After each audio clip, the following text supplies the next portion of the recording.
السلام علیکم ورحمۃ اللہ وبرکاتہ۔ الحمد للہ رب العالمین والصلاة والسلام علی سیدنا محمد وعلی آلہ وصحبہ اجمعین، اما بعد۔ اعوذ باللہ من الشیطان الرجیم، بسم اللہ الرحمن الرحیم۔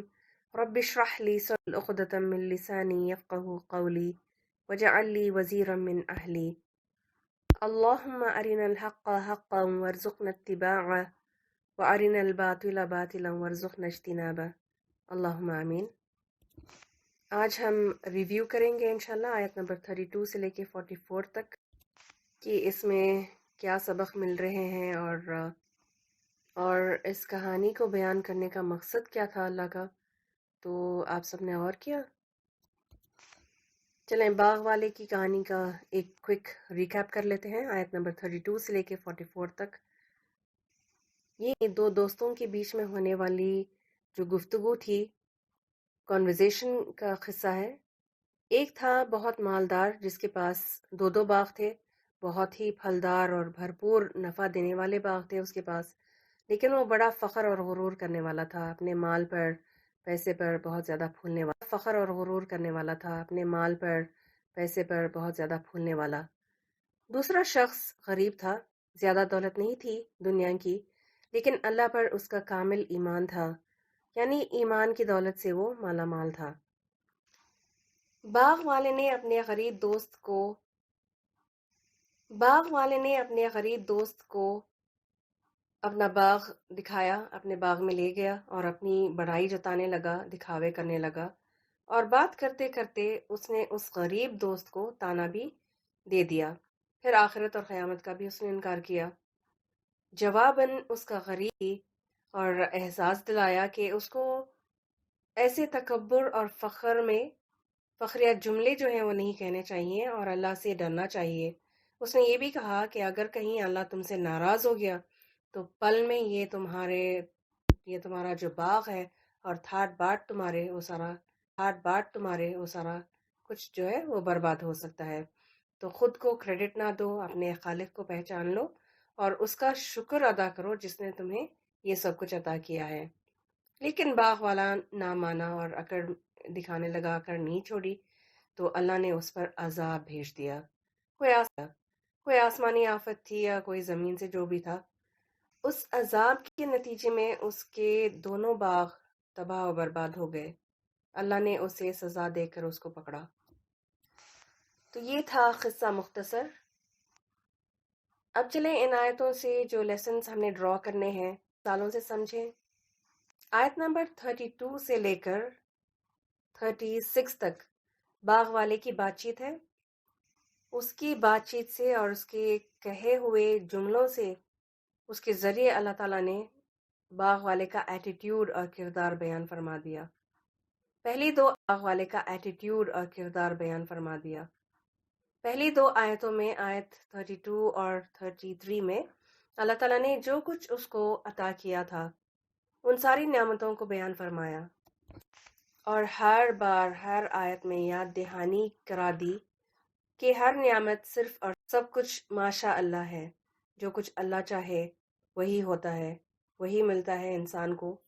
لہٰذا کسی بھی انسان کو آبجیکٹ کرنے کی، اعتراض کرنے کی اجازت نہیں کہ اس کے پاس وہ کیوں ہے یا میرے پاس کیوں نہیں۔ یہ سب اللہ کی تقسیم ہے اور اللہ کے فیصلے سے ہی ملتا ہے۔ کسی کو زیادہ ملتا ہے، کسی کو کم، اور کسی کو کچھ بھی نہیں ملتا، اور کسی کو اللہ دے کر واپس بھی لے لیتا ہے۔ کیوں؟ یہ جانچنے کے لیے کہ کون اللہ سے راضی رہتا ہے اور کون نہیں راضی ہوتا اللہ سے، اللہ کے فیصلوں پر۔ اللہ پرکھتا ہے کہ کون شکر گزار ہے اللہ کا اور کون ناشکرا بن جاتا ہے۔ اللہ دیکھنا چاہتا ہے کہ کون نعمت پا کر یا کھو کر اللہ کا پھر بھی قریب رہتا ہے۔ یہ بات آپ ضرور تاکہ وہ اس کو پا کر قریب ہو جائے اللہ سے۔ یہ پہلا پوائنٹ ہے، اللہ کی تقسیم پر اور اپنی تقدیر پر راضی رہیں اور کبھی اعتراض نہ کریں۔ خیر، اب یہ جو باغ والا تھا وہ دوسری کیٹیگری کا تھا۔ اس نے ناشکری، وہ دوسری کیٹیگری کا تھا، اس نے ناشکری کی اور اللہ کا منکر بھی تھا۔ وہ کیسے منکر، کس طرح سے ہوا؟ وہ نعمتیں پا کر بھول گیا کہ یہ اللہ کا دیا ہوا تھا، پھولنے لگ گیا اور فخر جتانے لگا، اللہ کا شکر ادا کرنے کے بجائے اور اللہ کا احسان ماننے کے بجائے اس نے کیا کیا؟ غرور کرنے لگا اور خود اپنے آپ کو کریڈٹ دینے لگا۔ آیت 34 سے 36 تک باغ والا اپنی بڑائی بیان کرتا ہے اور اپنے مومن دوست کو حقیر سمجھا اور آخرت کو ماننے سے انکار کر رہا تھا، جو کہ اللہ کی بتائی ہوئی بات تھی، اللہ کا وعدہ ہے۔ تو اس میں جو سبق ملے، پوائنٹس مل رہے ہیں، وہ یہ کہ اگر اللہ کوئی بھی نعمت دے تو سب سے پہلے اللہ کا شکر ادا کرنا چاہیے، یہ مان لینا چاہیے، دل سے اعتراف کرنا چاہیے کہ یہ سب کچھ اللہ کی طرف سے مجھے ملا ہے، یہ سب کچھ اللہ کی طرف سے مجھے ملا ہے، اس میں میرا کوئی بھی ذاتی کمال نہیں اور نہ ہی میں اس کو ڈیزرو کرتی ہوں، بس اللہ نے مجھے دے دیا ورنہ میں اس کی حقدار نہیں تھی۔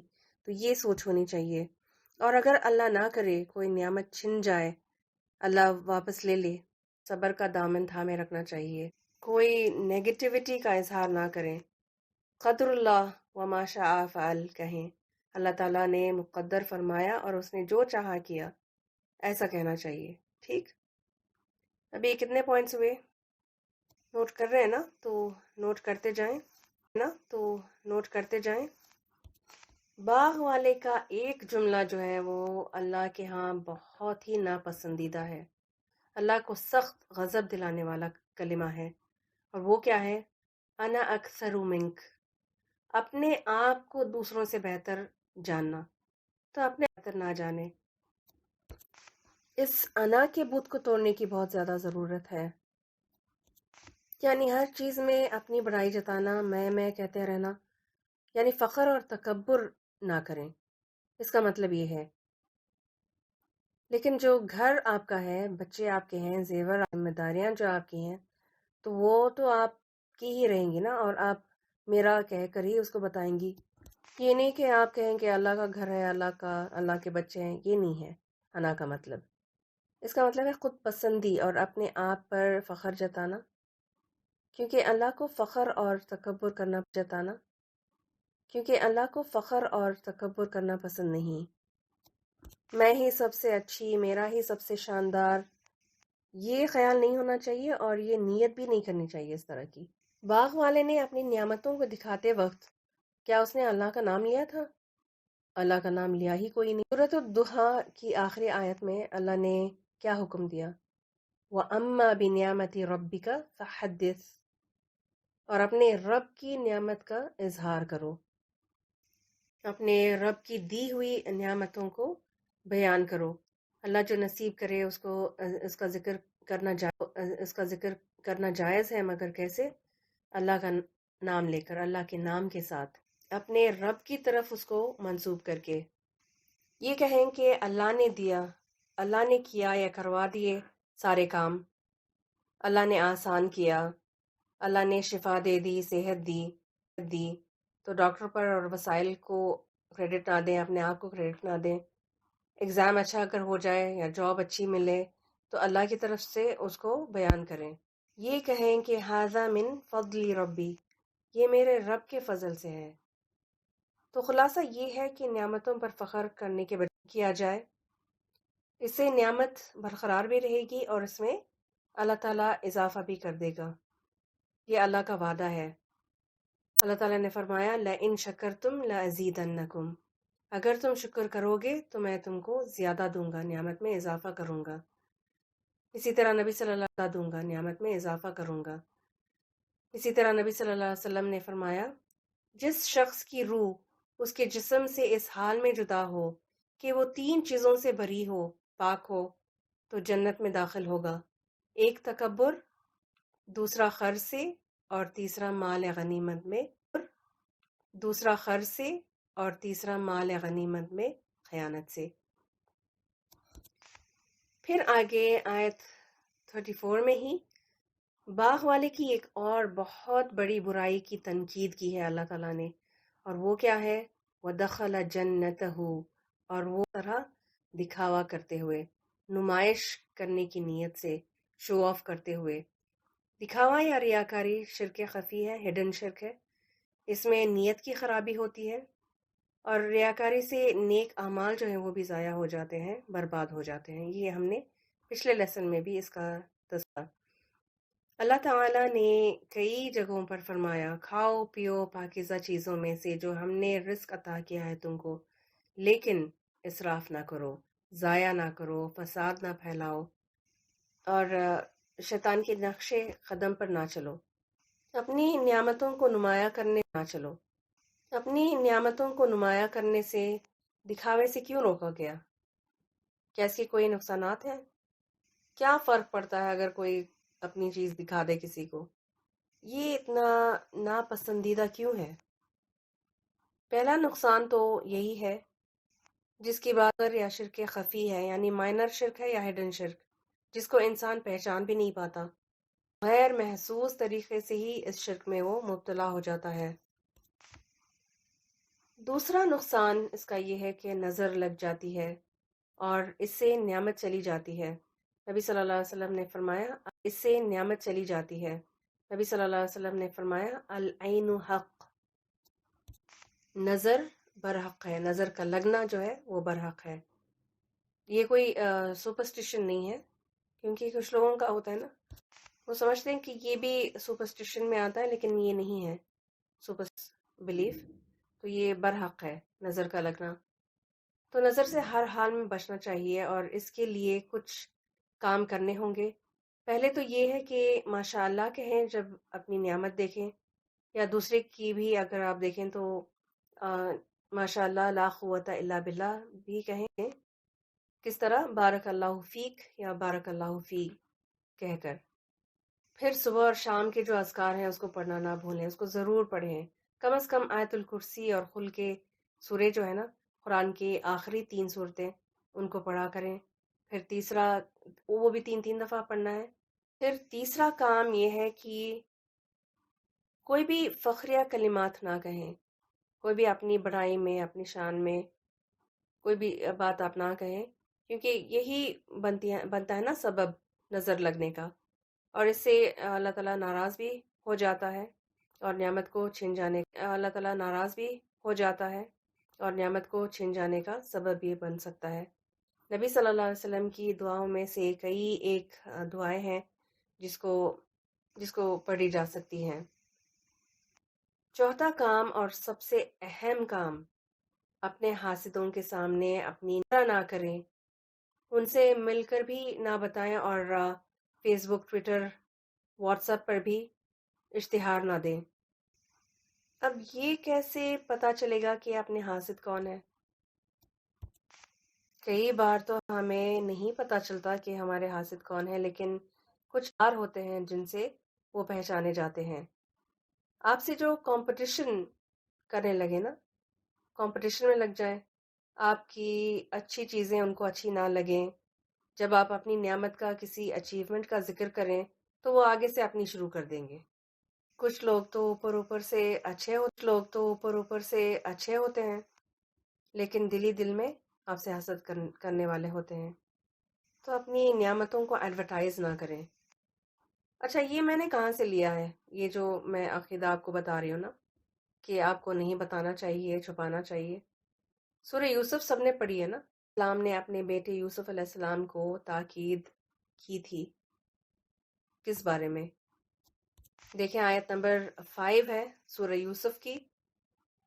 والد اپنے بیٹے سے کہہ رہے ہیں کہ اپنا اچھا خواب جو ہے اپنے بھائیوں کو مت بتاؤ۔ کیوں؟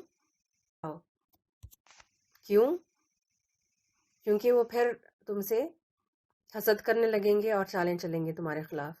تو والد نے یہ کہا تھا، آپ خود چیک کر لیجئے، سورہ یوسف آیت نمبر 5 ہے۔ پھر نبی صلی اللہ علیہ وسلم نے بھی تاکید کی ہے کہ اگر کوئی اچھا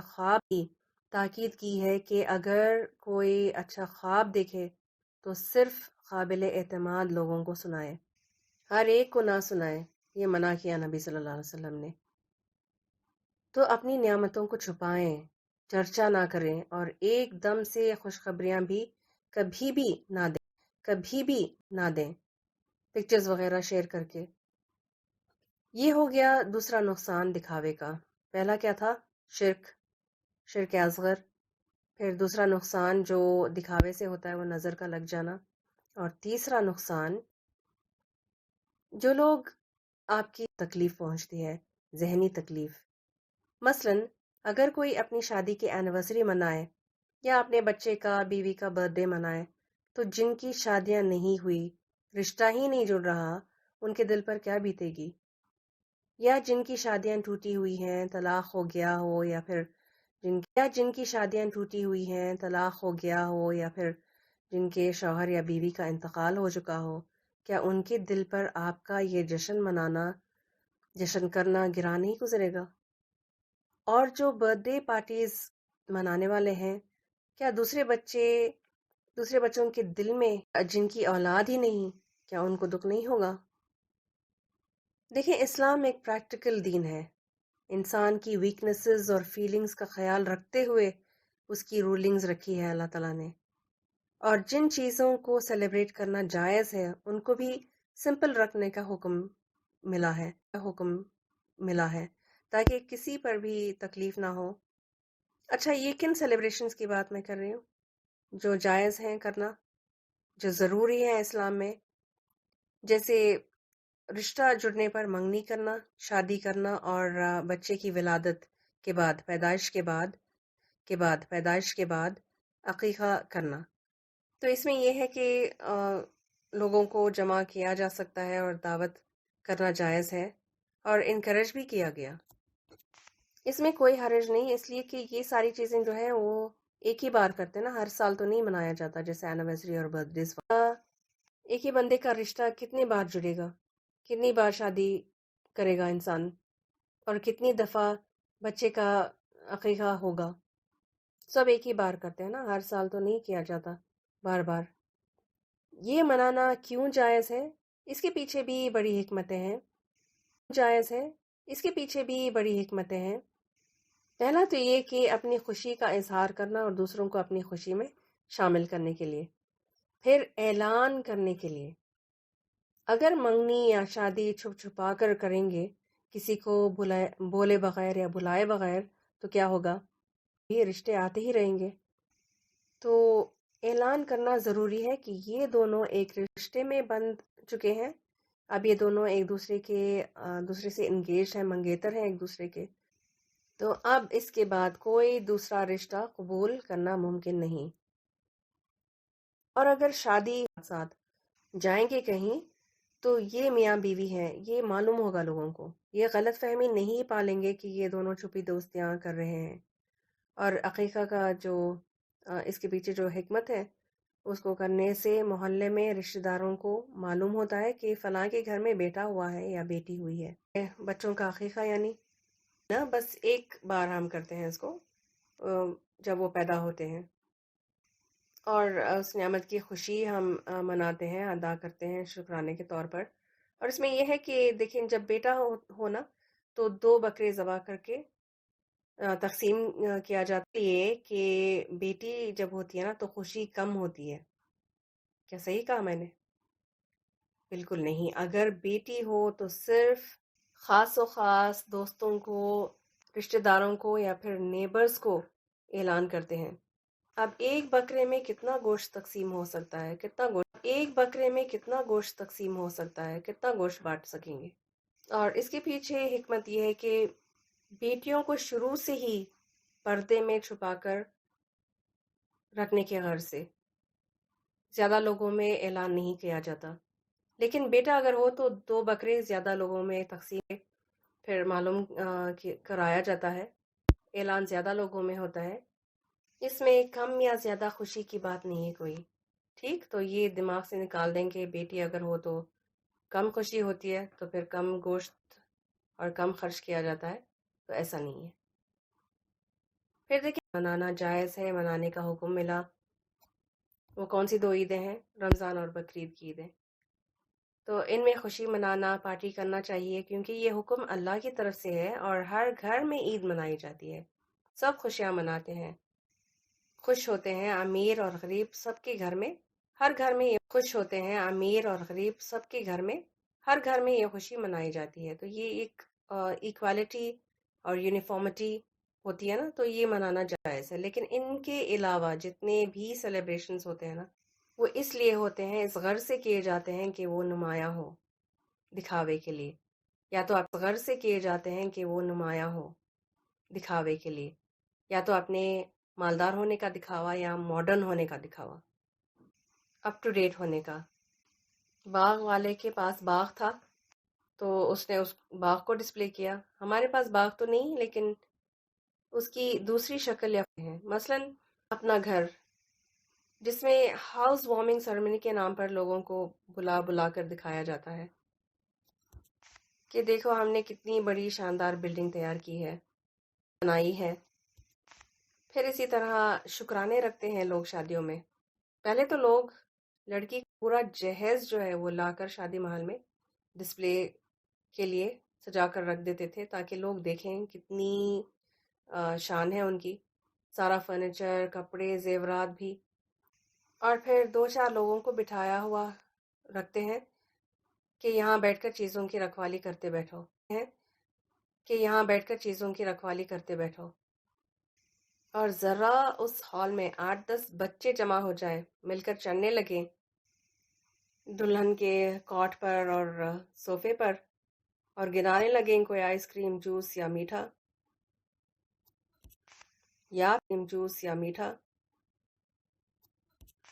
یا پھر تھوڑا سا اندیشہ ہو کہ ہال میں 2-4 چور گھس گئے، یا پھر 8-10 منٹ کے لیے الیکٹرکسٹی بند ہو جائے، تو دیکھیں کس قدر بلڈ پریشر ہائی ہونا ہے لوگوں کا اس دن۔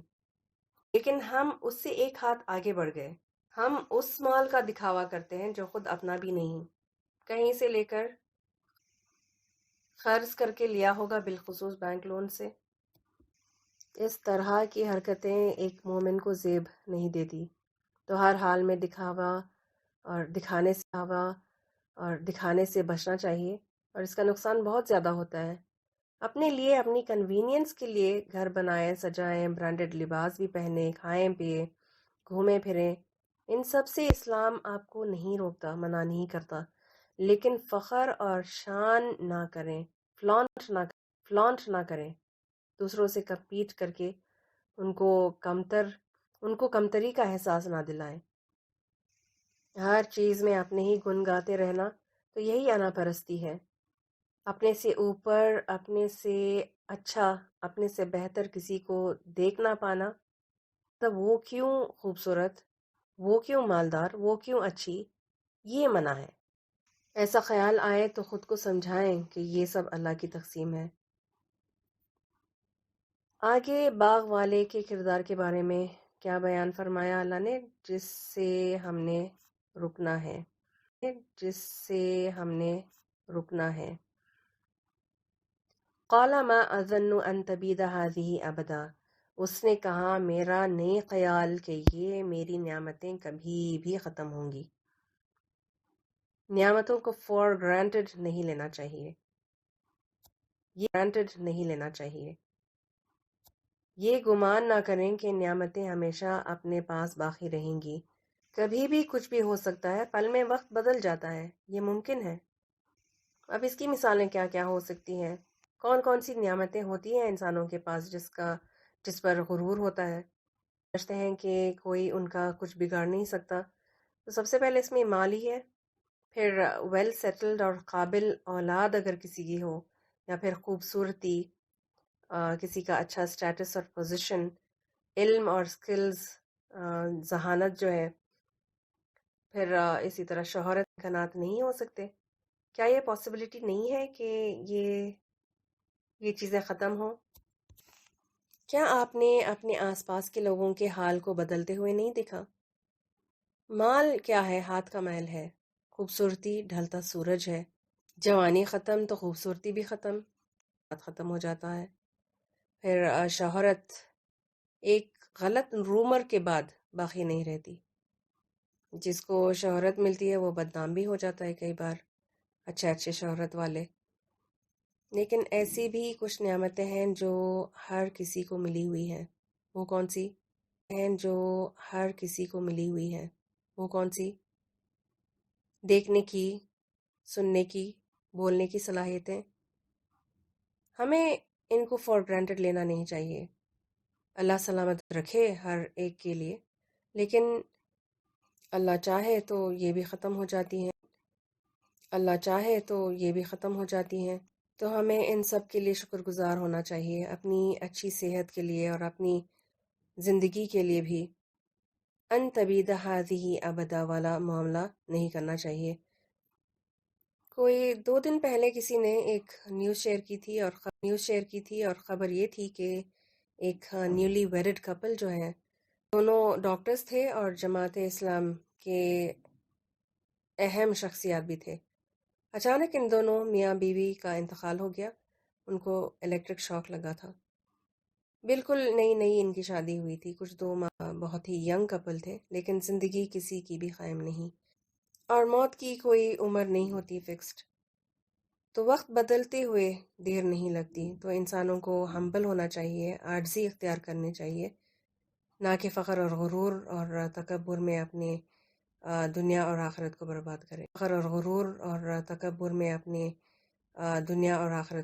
کرے۔ پھر باغ والے نے آخرت کا انکار بھی کیا تھا، یعنی پوچھ اور پکڑ کو اس نے جھٹلا دیا۔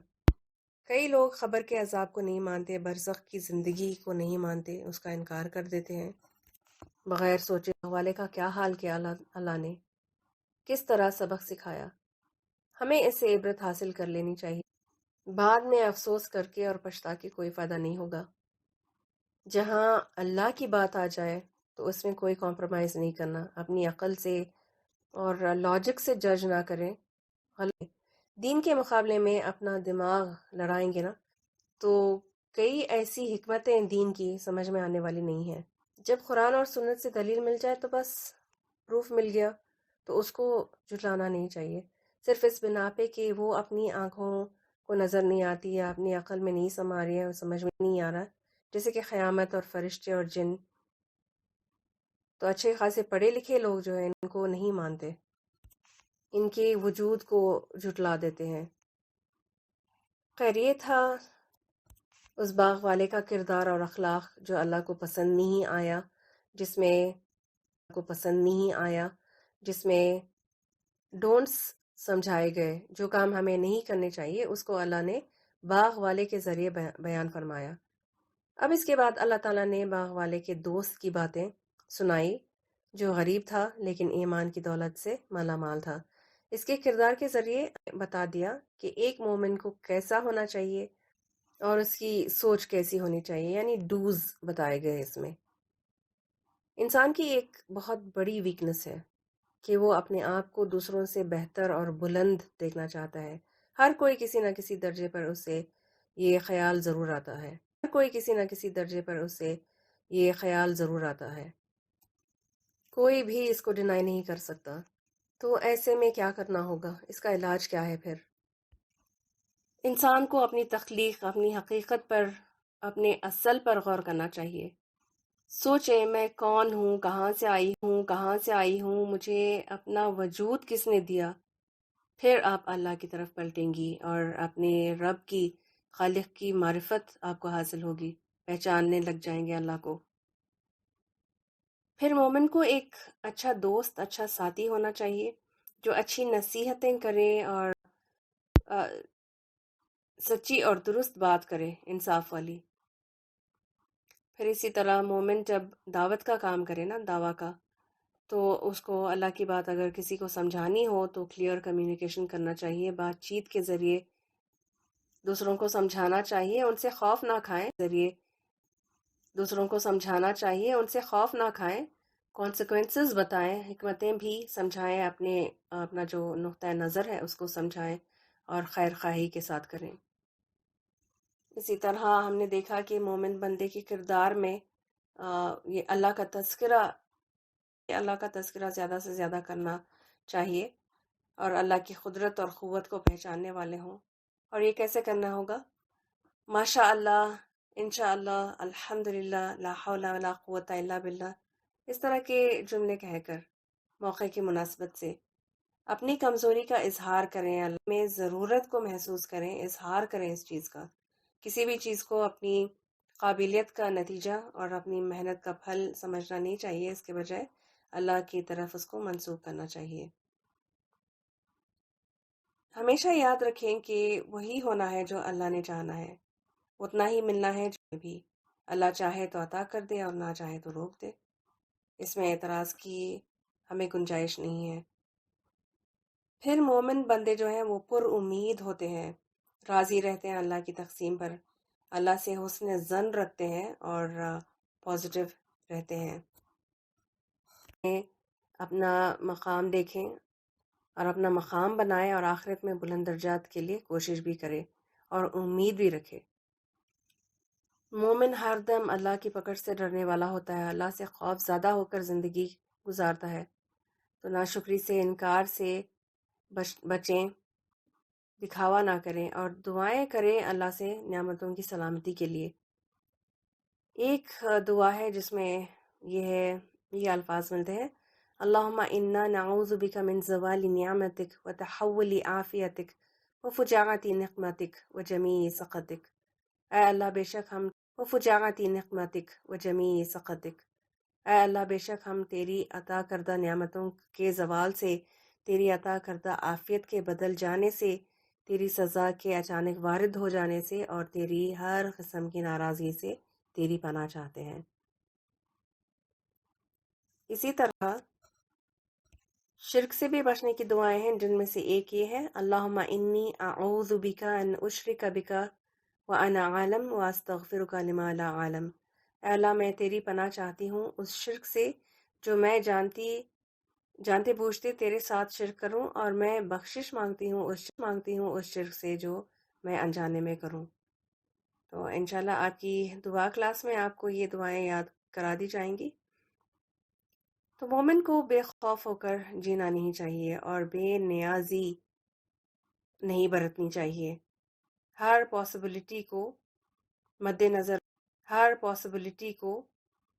نظر رکھ کر اپنے آپ کو ہمبل اور عاجز کر لینا چاہیے. اگر کوئی ناگوار وقت پیش آ بھی جائے تو صبر کرے اور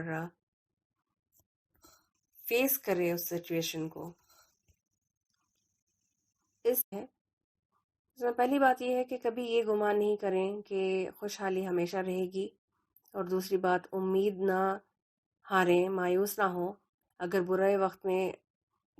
برے وقت کا سامنا کرنا پڑے.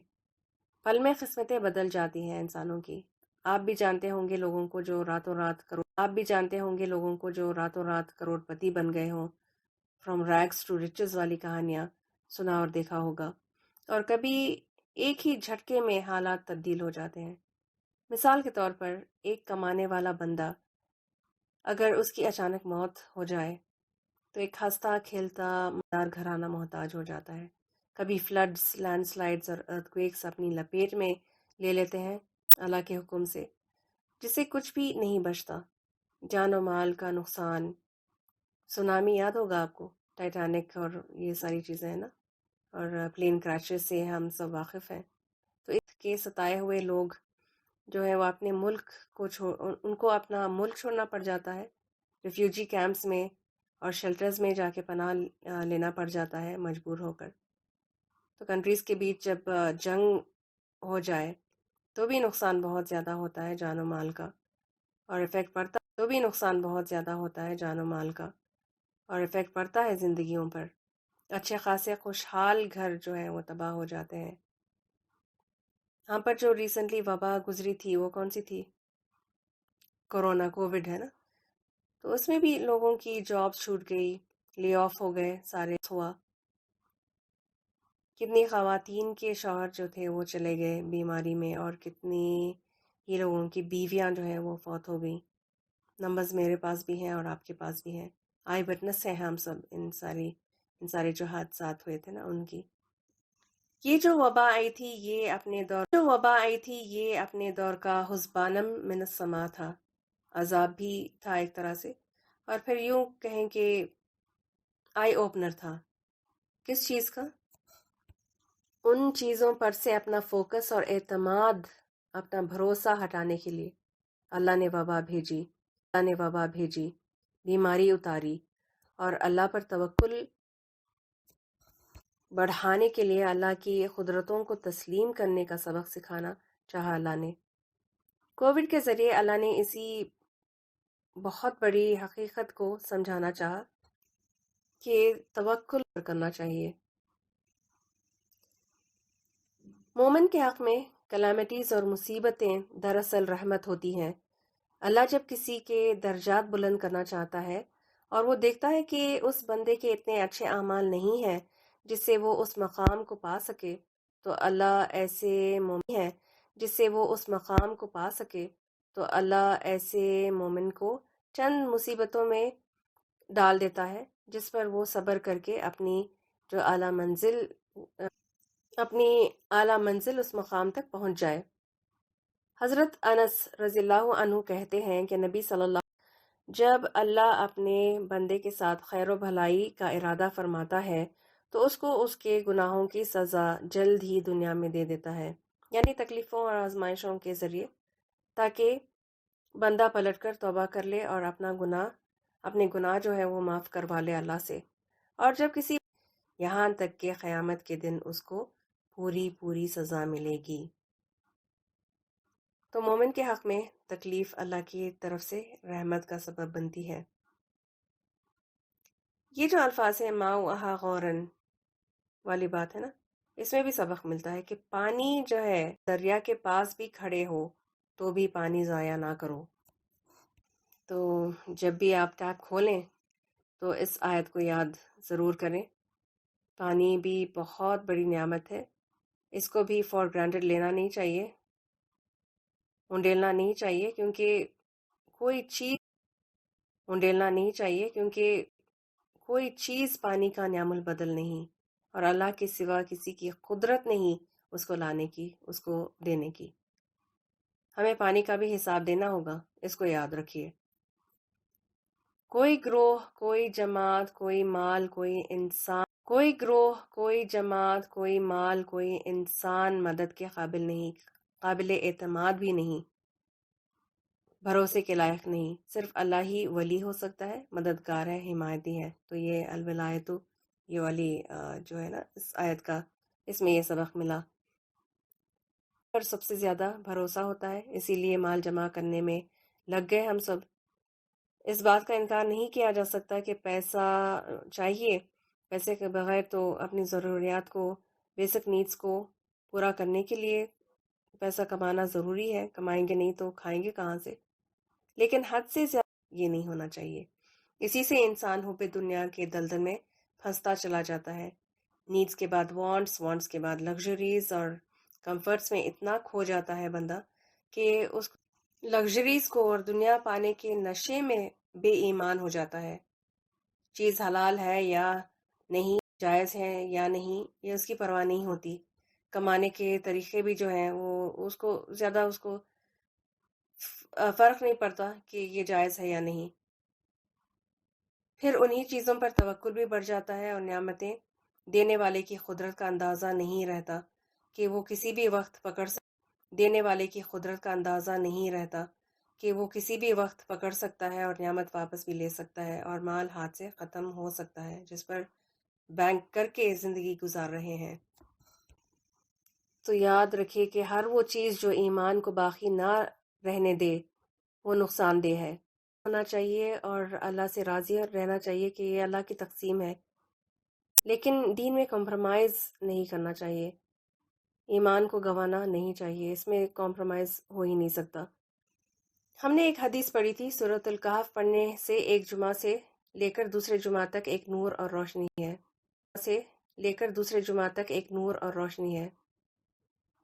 اب یہ حدیث جو ہے وہ زیادہ بہتر سمجھ میں آئے گی۔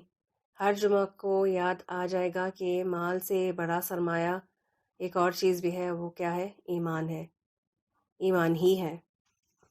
ایمان کی پختگی ہوگی تو تکبر اور ریاکاری سے بچیں گے، شیطان کی جال سے، ٹریپ سے، اس کی چالوں اور وسوسوں سے بچیں گے، شرک سے رک جائیں گے، چاہے وہ ہڈن شرک ہو یا اللہ کی صفات میں شرک ہو، اور ہم انا پرستی سے بھی بچ جائیں گے۔ لیکن جو اور لگژریز کے عادی ہو جائیں گے نا، تو وہ اپنے ایمان میں کمپرومائز کریں گے، اور یہی لوگ دجال کے جھانسے میں بھی پھنسیں گے، کیونکہ دجال کے دور میں جو دجال کو الہ مان لے گا، معبود مان لے گا، تو اس کی عیش ہوگی دنیا میں، اس کو اپنی لگژریس لائف کو چھوڑنا نہیں پڑے گا، لیکن عیش ہوگی دنیا میں، اس کو اپنی لگژریس لائف کو چھوڑنا نہیں پڑے گا۔ لیکن جو مومن ہوگا دجال کو اللہ نہ مانے گا، اور ان کی دنیا باقی نہیں رہے گی، ان کو بیسک نیڈز بھی میسر نہیں ہوں گے۔ کچھ لوگوں کو آپ نے دیکھا ہوگا کہ اپنا تکیہ نہ ہو، جگہ بدل جائے تو نیند نہیں آتی، اپنا گلاس یا پلیٹ نہ ہو تو کھانا نہیں کھایا جاتا، فلیکسیبلٹی کم ہوتی ہے، یعنی ایڈجسٹ کر نہیں پاتے۔ تو یہ حال رہا تو بہت زیادہ کمفرٹس میں جینے والے غاروں میں جا کر کیسے بسیں گے جہاں نہ تکیہ ہوگا نہ اوڑھنا ہوگا۔ دجال کے زمانے میں سچے مومنوں کو اپنا ایمان بچانے کے لیے غاروں میں، پہاڑوں میں جا کر بسنا پڑے گا۔ سوچیں یہ کتنی زبردست آزمائش ہوگی مومنوں کی۔ یہی ہے مال کا فتنہ جو دجال کے وقت میں پیش آئے گا۔ لوگوں کو دجال کے اور ایمان کے بیچ ایک کو چوز کرنا پڑے گا۔ اپنے آپ کو پرکھنے کی ضرورت ہے کہ ہم کس کو پریفر کرتے ہیں، ہم کس کو چوز کریں گے۔ مال کے فتنے کی اللہ تعالی ہمیں صحیح فیصلہ کرنے کی توفیق دے، گناہوں کو بخش دے اور اپنے حفظ و امان میں رکھے، ہمیں اللہ پر کامل ایمان اور پختہ یقین عطا کرے، مال کی بے پناہ محبت حب دنیا کی شر سے عطا کرے، مال کی بے پناہ محبت حب دنیا کی شر سے محفوظ رکھے، دجال کے فتنے سے بچائے، ہمیں بھی اور اپنی آنے والی اولاد کو، اگلی پیڑھیوں کو دجال کے فتنے سے محفوظ رکھے اور ایمان کی دولت سے نوازے۔ اللہم آمین۔ وَإِيَّاكُمْ بِالْآيَاتِ وَالذِّكْرِ الْحَكِيمِ وآخر دعوانا ان الحمد للہ رب العالمین۔ سبحانک اللہم وبحمدک، نشہد ان لا الہ الا انت،